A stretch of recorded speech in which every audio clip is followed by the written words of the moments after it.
चार दोस्त 12वीं पास करने के बाद एक होटल में पार्टी कर रहे होते हैं और बातों ही बातों में वो डिसाइड करते हैं कि हम 40 साल बाद आज ही के दिन 1 जनवरी को इस जगह पर फिर से आएंगे। और हाँ, जो सबसे लास्ट में आएगा सभी का बिल वो ही पे करेगा। होटल का वेटर भी ये सब देख रहा था और उसने भी कहा कि मैं 40 साल बाद रहा तो मैं भी आपकी ये पार्टी जरूर देखूंगा। ठीक 40 साल बाद एक दोस्त वहाँ पहुँचता है तो देखता है कि वहाँ सब कुछ बदल चुका है। वो होटल अब 5 स्टार बन चुका है और एक आदमी उसे पहचान लेता है। वो बोलता है, सर मैंने आपको पहचान लिया। तो वो पूछता है, आप कौन? तो वो बोलता है, मैं इस होटल का वेटर था और अब मैं इस होटल का मालिक बन चुका हूँ। वो कहता है, वाह। इतने में दूसरा दोस्त आ जाता है। दोनों की बातचीत चलती है, कहते हैं बिजनेस कैसा चल रहा है। दोनों अपनी बातें शेयर कर रहे होते हैं और इतने में तीसरा दोस्त भी पहुंच जाता है, लेकिन चौथा दोस्त अभी भी नहीं आया। लेकिन वो सेठ होता है, वो उनको कहता है कि आप खाना ऑर्डर कीजिए मेन्यू से और उतने में आपका दोस्त भी आ जाएगा। उदास मन से ये तीनों डिनर शुरू भी कर देते हैं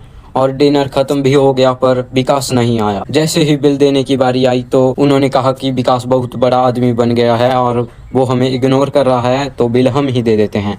जैसे ही काउंटर पर बिल देने के लिए पहुंचे तो बिल ऑलरेडी पे हो चुका था और तीनों दोस्त अपने दोस्त की ना आने की शिकायत एक दूसरे से कर ही रहे थे कि तभी वहां पर एक सरकारी गाड़ी निकलती है। उसमें से एक लड़का बाहर निकलता है और इन तीनों के पैर छूता है और बोलता है कि मेरे पापा टीचर बन गए थे और मुझे कलेक्टर बनने के काबिल कर दिया, लेकिन अफसोस मेरे पापा 1 महीने पहले इस दुनिया को छोड़कर चले गए। उन्होंने आखिरी वक्त में मुझे आपके इस वादे के बारे में बताया था। उन्होंने कहा था कि जब आप पार्टी खत्म कर लें तो आखिर में जाकर बिल पे कर देना।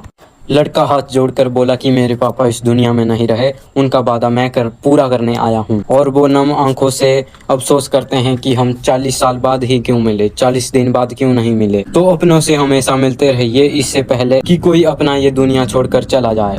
तो टैग कर दो उस दोस्त को जिस दोस्त से आप मिलना चाहते हैं।